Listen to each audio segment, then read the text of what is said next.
ওই যে লোকটা পুতুল বিক্রি করছে, কি করছিলেন আপনারা? ঠেকাতে পারলেন না, বলতে পারলেন না আপনি পুতুল বিক্রি করছেন কেন? যান, উঠে যান এখান থেকে, পুতুলকে ভেঙে চৌচির করে দেবো। রাসূল সাল্লাল্লাহু আলাইহি ওয়াসাল্লাম বলেন, আলী লা তাদু তিমসালান ইল্লা তামাসতাহু ওয়ালা কাবরাল মুসলিমান ইল্লা সাওয়াইতাহু। আলী, আরবের বুকে, মদিনার বুকে যত ছবি মূর্তি আছে সবকে ভেঙে খান খান করে দাও, সবকে ভেঙে চৌচির করে দাও, সবকে একেবারে নিস্ত নাবুদ করে দাও, মাটির সাথে মিশিয়ে দাও। আলী রাদিয়াল্লাহু তাআলা আনহু মুহাম্মদ সাল্লাল্লাহু আলাইহি ওয়াসাল্লামের কথা শুনে মক্কার বুকে, মদিনার বুকে যত ছবি মূর্তি ছিল, যত উঁচু কবর ছিল, সবকে ভেঙে খান খান করে দিলেন, মূর্তিকে ভেঙে চৌচির করে দিলেন, ছবিকে জ্বালিয়ে পুড়িয়ে একাকার করে দিলেন। মুহাম্মদ সাল্লাল্লাহু আলাইহি সাল্লাম যখন কাবা ঘরের ভিতরে প্রবেশ করলেন, তো কাবা ঘরের ভিতরে ছিল 360টি মূর্তি, রাসূলের হাতে ছিল একটা লাঠি। রাসূল সাল্লাল্লাহু আলাইহি সাল্লাম লাঠি নিয়ে সমস্ত মূর্তিকে ভেঙে খান খান করে দিলেন, চৌচির করে দিলেন।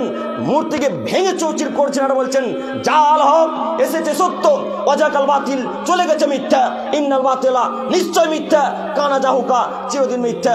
এই বলে মুহাম্মদ সাল্লাল্লাহু আলাইহি সাল্লাম তার বাপের মূর্তিকে ভেঙে দিলেন। এই বলে মুহাম্মদ সাল্লাল্লাহু আলাইহি সাল্লাম তার নিজের বাপের মূর্তিকে ভেঙে দিলেন। সেই মূর্তি ছিল ইব্রাহিম আলাইহিস সালামের মূর্তি, সেই মূর্তি ছিল ইসহাক আলাইহিস সালামের মূর্তি, সেই মূর্তি ছিল ইউসুফ আলাইহিস সালামের মূর্তি। তার নিজের বাপের মূর্তিকে ভেঙে লাথি মেরে চৌচির করে দিতে পারেন? আপনি কাপুরুষ, আপনি কাপুরুষ, আপনি কাপুরুষের বাচ্চা, কাপুরুষ। জালসাতে মূর্তি বিক্রি হয় মানে, জালসাতে পুতুল বিক্রি হয় মানে, জালসাতে ছবি বিক্রি হবে মানে কি দেখাতে চাচ্ছেন? নিজেকে যেদিন মানুষের পরিচয় দিবেন, যেদিন নিজেকে পরিচয় দিতে পারবেন আমি মুসলিম, সেই দিন জালসার উপকার হবে, সমাজের উপকার হবে, তার আগে জনগণের উপকার হবে না।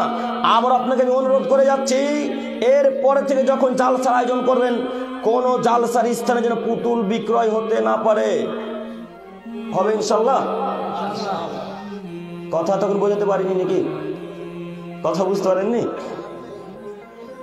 কোন জালসাতে পুতুল বিক্রয় হবে না। পুতুল বিক্রয় করা হারাম, পুতুলের ব্যবসা করা হারাম, পুতুল ক্রয় করা হারাম। আপনি কত বড় বেহায়া, আপনার ছেলে একটা 5 মাসের বাচ্চা, 7 মাসের বাচ্চা, 1.5 বছরের বাচ্চার জন্য পায়খানা করবে যে পাত্রটিতে, সেটাও ঘোরা ছাপা।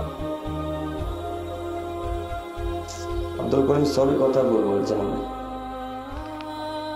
কথা বলে ওই যে আপনি শখ করে আপনার ছোট কন্যা সন্তানের জন্য লাল টুকটুক একটা চেয়ার কিনে নিয়ে এসেছেন, ওই চেয়ারের 2 হ্যান্ডেলের সামনে দেখবেন শুকর ছাপা আছে। শুকর ছাপা নেই? কথা বলেন না, ভয় লাগছে নাকি?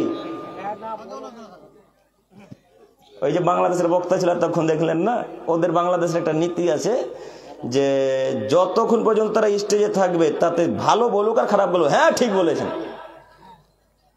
একেবারে এমন জোরে ঠিক বলবে, বক্তাকে একবারে ভয় খাইয়ে দেবে। তো আপনাকে আমি অনুরোধ করছি, ওই পুতুলটা বাড়িতে আছে কেন গো? ওই পুতুলটা আমাদের বাড়িতে 5 সেকেন্ড থাকার সময় পাই না, আপনাদের বাড়িতে 5 বছর থেকে আছে। আপনার স্ত্রীকে আপনার শ্বশুর মশাই খুব সুন্দর করে একটা শোকেস দিয়েছে, ওই কাঁচের উপর ডলফিন মাছ ছাপা আছে। নেই? না না, চাঁদপুরের মানুষের নাই মনে আছে। তো এই আয়না তো 5 সেকেন্ড বাড়িতে থাকার ক্ষমতা রাখে না। এই আয়না বাড়িতে 5 সেকেন্ড থাকার ক্ষমতা রাখে না। এই আয়নাকে লাথি মেরে ভেঙে চৌচির করে দিতে হবে। কেন? এই জিনিস থাকলে শিরক হবে, এই জিনিস থাকলে শিরক হবে, এই জিনিস থাকলে শিরক হবে। কাজে আমি আপনাকে অনুরোধ করছি, এই নীতিকে ভেঙে চৌচির করে দিতে হবে, আয়নাকে ভেঙে চৌচির করতে হবে।